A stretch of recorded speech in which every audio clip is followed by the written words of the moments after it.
सभी भक्तों को जय सिया राम, जय बाबा नीम करोली महाराज की। कैसे हैं आप सब? आशा करती हूँ अच्छे होंगे, स्वस्थ होंगे।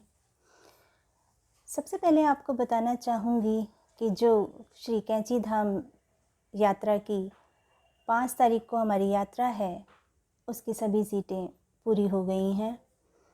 बाबा जी के आशीर्वाद से दूसरी यात्रा 12 मार्च को आयोजित की जाएगी। जो भक्त जाने के इच्छुक हों, कृपया वे अपनी सीट बुक करा सकते हैं। सीट बुक कराने के लिए नंबर है 9013263264। इस नंबर पर आप कॉल भी कर सकते हैं और मैसेज भी कर सकते हैं। कॉल करने का समय सुबह 11 से शाम को 5 बजे तक का है। जो भक्त जाने के इच्छुक हों, कृपया वे अपनी सीट बुक कराएं। आज मैं बाबा महाराज जी की जो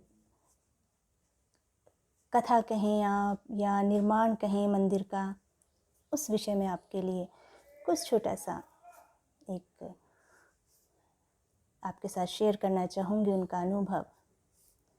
बाबा महाराज जी ने सबसे पहले मंदिर का निर्माण मोरबी से लगभग 40 किलोमीटर दूरी पर बवनिया, गुजरात में किया। यहाँ बाबा महाराज जी ने श्री रामबाई लक्ष्मी आश्रम के पास में जो तालाब है, बाबा महाराज जी ने तालाब में रह के तपस्या और तप किया। बाबा महाराज जी ने हम जन कल्याण के लिए बहुत सुंदर, साफ और शांतिपूर्ण मंदिरों का निर्माण किया। बाबा महाराज जी ने तालाब में तपस्या की। उसके बाद तालाब के किनारे खुले में बाबा महाराज जी ने हनुमान जी की मूर्ति स्थापित की। कालांतर में रामबाई आश्रम के एक भक्त जिनका नाम रामचंद्र था, उन्होंने वहाँ एक छोटा सा मंदिर बनवा दिया। मंदिर का निर्माण होने के बाद बाबा महाराज जी नीम करोली गांव लौट आए। यहाँ के जो गांव वाले थे, बाबा महाराज जी के लिए उन्होंने एक गुफा महाराज जी के लिए बनवाई और उस गुफा में महाराज जी ने तपस्या की। कहा जाता है कि कुछ समय बाद वो गुफा नष्ट हो गई। फिर गांव वालों ने महाराज जी के लिए ज़मीन के अंदर एक गुफा और बनवाई। महाराज जी ने वहाँ तपस्या की। महाराज जी कहने लगे कि इसके पिछले भाग में कोई मंदिर नहीं है। महाराज जी ने मंदिर बनवाना चाहा और इस मंदिर का कार्यभार महाराज जी ने गांव के एक धनी दुकानदार को दिया। दुकानदार ने बाबा महाराज जी की बात मानी और उसने कुछ ईंटें मंदिर के निर्माण के लिए मंगवा दी। इस मंदिर की लागत उस समय सिर्फ 50 रुपये थी, लेकिन उसने ज़्यादा ध्यान नहीं दिया और मंदिर का निर्माण बीच में ही रुक गया। थोड़े दिनों बाद उस दुकानदार की दुकान में आग लग गई। वह बाबा महाराज जी के पास आया और बोला, महाराज जी, मेरी दुकान में आग लग गई। बाबा महाराज जी ने उसे कहा, वादा करके पूरा नहीं किया, अब कोई क्या कर सकता है, जा हनुमान जी से क्षमा मांग, सब ठीक होगा। वह हनुमान जी के सामने गया और क्षमा मांगने लगा। इधर वह क्षमा मांग रहा था और उधर उसकी दुकान की आग धीरे धीरे शांत होती जा रही थी। खैर, दुकान में ज़्यादा नुकसान नहीं हुआ।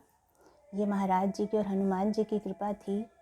और उस घटना के बाद उस दुकानदार ने मंदिर का निर्माण करवाया और बाबा महाराज जी ने मंदिर में हनुमान जी के साथ साथ शिवलिंग की भी स्थापना की। बाबा महाराज जी ने पीपल वट वृक्ष के नीचे एक हवन कुंड का भी निर्माण किया। तो ये बाबा महाराज जी के मंदिर के निर्माण की एक छोटी सी कहानी थी। अब मैं आपको एक बाबा की भक्तों का अनुभव है वो आपके साथ शेयर करती हूँ। राजेंद्र नाम की लड़की अपनी माता के साथ कैंची धाम बाबा महाराज जी के दर्शनों के लिए आई।